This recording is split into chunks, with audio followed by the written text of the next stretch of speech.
अस्सलाम वालेकुम नाज़रीन, उम्मीद है आप सब खैरियत से होंगे। आज की इस वीडियो में मैं बात करूंगा हालिया चित्राल के जो मजहबी फसादात हैं, जो फ़िरका वारियत को जो एक फ़रोग मिला है, और उसके बाद पूरे पाकिस्तान में जिस तरह के हैदराबाद में हालिया जो वाक़या हुआ है जिसमें हज़रत उमर फ़ारूक रज़ी अल्लाह ताला अन्हु की शान में गुस्ताखी की गई है, तो इस तरह के वाक़यात जो इस मुल्क में जन्म ले रहे हैं, अब इसके पीछे कौन लोग शामिल हैं, यकीनन अब सबको समझ आ रही है कि वो कौन लोग हैं, क्योंकि इतनी जुर्रत किसी में भी नहीं हो सकती कि वो रियासत से टकरा सके, या रियासत के अगर रियासत इस पे कानून बना दे और कानून पे अमल दरामद करवा दे तो यकीनन किसी में इतनी जुर्रत नहीं है। हालिया 9 मई का वाक़या जो है इस पे बहुत बड़ी दलील है, जो इस पे उन्होंने लोगों को मकाम इबरत बनाया है। सेम एज़ इट इस तरह के वाक़यात जो हो रहे हैं, इन पे भी ज़रा आप अपनी वो मजहबी गैरत जो है कि आपके अंदर बिल्कुल भी नहीं है, अगर आप उसको जगा लें तो आई होप कि इंशाअल्लाह मुस्तक़बिल में इस तरह का कोई वाक़या नहीं होगा। और इसमें मैं ये नहीं कहूँगा कि वो जो करैक्टर है जिसने ये काम किया है आप उसको जाके पकड़ेंगे या उसको वो करेंगे मकाम इबरत बनाए, नहीं। उसको ऐसा करने पर जिसने मजबूर किया है, जिसने उसको ये ऐन मज़हब दिखाया है और ऐन जन्नत का रास्ता बताया है, आप उस तक हाथ डालें। आप उस जो लिखा हुआ वो किताबें हैं,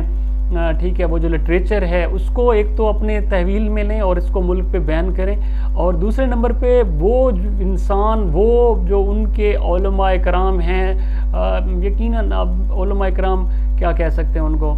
या जो भी उनके जो बड़े हैं जिन्होंने उनको इस काम करने पे, ऐसा करने पे मजबूर किया है, अगर आप कुछ कर सकते तो आप उन पे हाथ डालें। उस एक फ़र्द वाहिद को आप अगर लटका भी दें तो हमें एज अ मुस्लिम हमें तो कोई ख़ास तस्कीन नहीं मिलने वाली,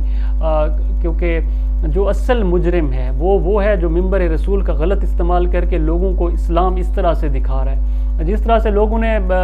जो है ये जो बम धमाका करने वाले हैं, जिस तरह के ख़ुद का धमाका करने वालों को शायद अहम जिहाद दिखाया था, या यही मज़हब दिखाया था, या इसी पे जन्नत की जो है बिशारत दी थी, इसी तरह से ये लोग भी इसी तरह से हैं। इन करैक्टर्स को उठाएं जहाँ पर आप जो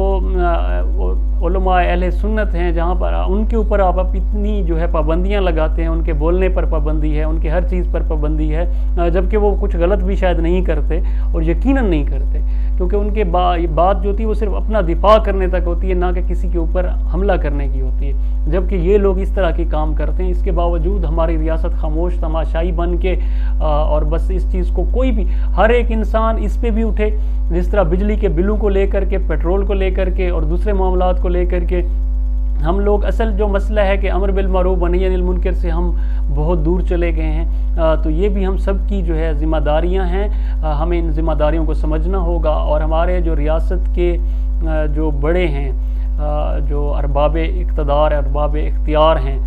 उनका भी हक बनता है कि इस पे कुछ एक्शन लें, और खुदारा बजाय इसके कि इसको वजह बना के लोगों की तवज्जो इससे हटाने के लिए इसे इस्तेमाल करें, कि आपके करैक्टर, आपके कारकर्दगी पे लोगों की जो है तवज्जो ना आए, बल्कि लोगों की तवज्जो इस तरफ मबजूल हो जाए, और इस तरह के आप फ़िरका वाराना फसादात, या तो फिर तो ये एक ही चीज़ रह जाती है कि शायद ये आप ही के पैदा करदा चीज़ें हैं। ऐसा नहीं है, यकीनन आपको ऐसा नहीं करना चाहिए और मज़हब को इस्तेमाल नहीं करना चाहिए, और इसके ख़िलाफ़ आप लोग आएँ, सामने आएँ। अगर आप नहीं हैं तो आप सामने आएँ और इन लोगों को पकड़ें और इन लोगों को मकाम इबरत बनाएं, जो असल हकदार है मकाम इबरत बनने के। आप इनको कुछ नहीं कर रहे, आप बल्कि उनको, मासूम शहरियों को उठा के उनको मकाम इबरत, बच्चियों को, लड़कियों को उठा के मकाम इबरत बनाया हुआ है, जिस तरह से आपने PTI के, तो ये गलत काम आप ना करें। ऐसा नहीं कि यहाँ पे मैं बैठ के PTI की वकालत कर रहा हूँ, नहीं, मैं यहाँ पे वो अनासर, उन अनासर की वकालत कर रहा हूँ, या उन पे बात कर रहा हूँ जो गलत है। अगर आप कुछ करना चाह रहे हैं तो आप ये ठीक करके दिखाएं, ना कि आप इस तरह से लोगों को गुमराह ना करें, लोगों को गलत चीज़ों की तरफ लोगों की तवज्जो ना दिलवाएं। अगर आप कुछ कर सकते हैं खुदा के लिए, इस मुल्क के लिए, इस मुल्क के पाकिस्तान के लिए, इस पाक जगह के लिए, तो वो ये काम है जो आप करें, और इस तरह की जो मजहबी फ़िरका वाराना जो एक्टिविटीज़ हैं उनको बंद करने के लिए अपना जो आपकी खिदमत हैं उनको सर अंजाम दें। बहुत शुक्रिया।